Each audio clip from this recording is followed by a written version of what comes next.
Gaston Glock, the man behind the gun. Who owns a Glock? You guys? A lot of you watching the channel own a Glock, want a Glock, or have shot a Glock in the past. Boy, this gun has changed the firearm industry in a huge way for the better. And I gotta tell you, this video is all about Gaston Glock, the man, and the history behind how he created the empire that we now know as Glock. Gaston's still alive right now, doing real well. He's 83. He's got a 31-year-old wife. We're going to talk about that. She's smoking hot. But did you guys realize that in 1999, someone tried messing with Gaston? And you don't mess with Gaston Glock. His best friend, his business associate, messed with him. You know what he did? He tried to have Gaston assassinated. Yeah, that's what happened. Gaston was plummeted in the head with a mallet. We'll talk about it. And because he swam miles per day, he was in shape. In 1999, not all that long ago, he bashed in the would-be assassin's face, kicked his butt, saved his life, broke his cheekbone, his eye socket, the bad guy, knocked his teeth out, and those guys are in jail. We're going to talk about the story of Gaston Glock, the man behind the gun. All right, welcome to weaponseducation.com.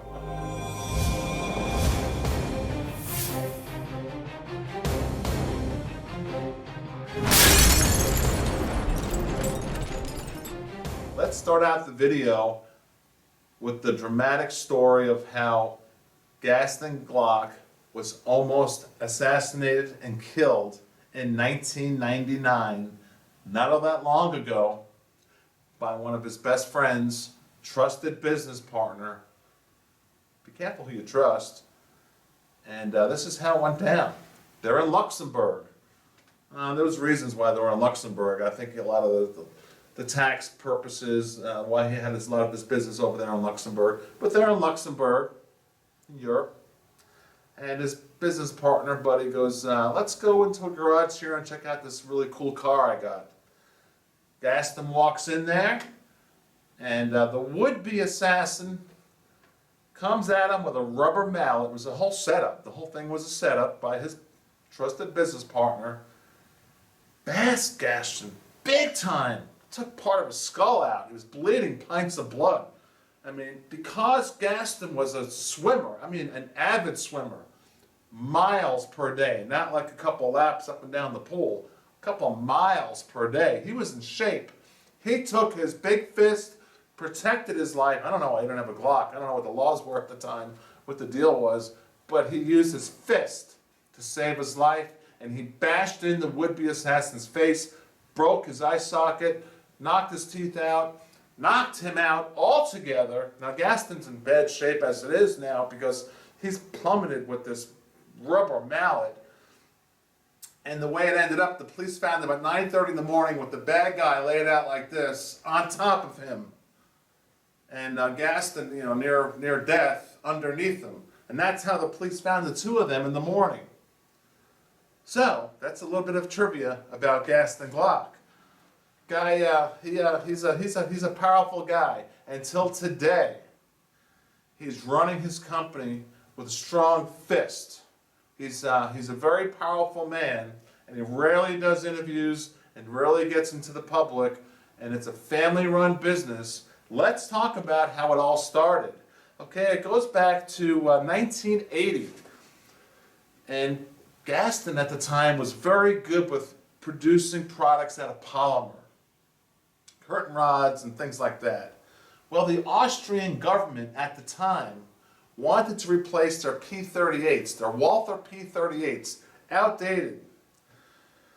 And by the way, someone told Gaston, there's no way you could all of a sudden start making guns. You've never made a gun. That kind of got Gaston's goat. Got him upset. He's like, you're giving me a challenge? The government's giving me a challenge? You're laughing at me? I can do it. I can win this bid. He's up against all the biggest manufacturers in the world. The Austrian government wants a new gun to replace their P-38. And people are making fun of Gaston, saying he can't make guns. You've never made a gun in your life. Okay, here's the criteria. The Austrian government says there's 17 things. I'm not going to list them all right now and tell you all the different 17 things.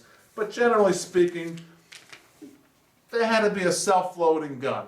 Semi-automatic, 9mm. They wanted a 9mm, the Austrian government. The magazine needed to hold at least 8 rounds. Woo! I think he surpassed that.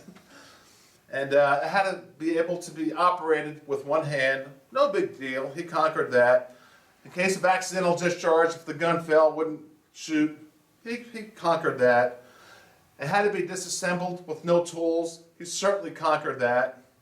Cleaning had to be easy. No tools. He conquered that. He worked on it for 18 months. Another criteria was the gun had to be less than 58 parts. He conquered that. What is it, 35, 6 parts a Glock? And the Glock 17 won. After 18 months of him working on his prototype Glock 17, you know what he used to do for real? He's right-handed, so he shot his prototypes with his left hand. In case it blew up in his hand, he would still have his dominant hand to work with. He wasn't going to stop until he won that bid. Very powerful man. So another criteria was, oh, by the way, 10,000 round torture test, and if the gun malfunctions more than 20 times within 10,000 rounds, you're out. So he was up against the big guys, you know, Beretta, FN, all these big guys. They're all wanting to win this bid for the Austrian government. He won. He won the torture test, and that's why we love Glock so much, is because they are just so unbelievable as far as how reliable they are, how easy they are to disassemble. And since he won that back in the early 80s, he built his empire. 2/3 of all Glocks, by the way, are sold in the United States of America. Us gun-loving people here in America, we're Glock happy. And what else can I say? He's got 2 sons, 1 daughter. They're running the company. And Dad. Dad, Gaston, until this split second, is running the company. He's 83 with a drop-dead, knockout, gorgeous, beautiful blonde wife, 31. You can Google and see her image. She's gorgeous. Gaston, we're all asking you this one thing. If you ever see this video, come on, you're 83.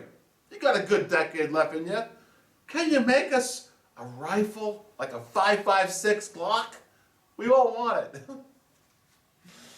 Oh, that's my little story on Glock, in case you didn't know it. The man was amazing, and he built a superior gun back in the early 80s.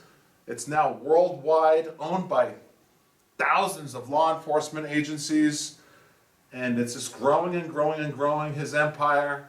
And I'll say it one more time, Mr. Gaston Glock, please give us a rifle. Hey, everyone, throw in your comments on what you think about Glock as a whole. Do you have a Glock? Do you like it? Why do you like it? Or maybe you don't like it. Whatever. It's all cool. It's all good stuff. Let's all learn together. This happens to be a Glock 20C with the compensator on top, 10mm. And this is a Glock 27, 40 cal. You know, I'm way into Glocks, and I hope you are too. Glock talk time tonight. Thank you so much. Please subscribe. Please tell a friend.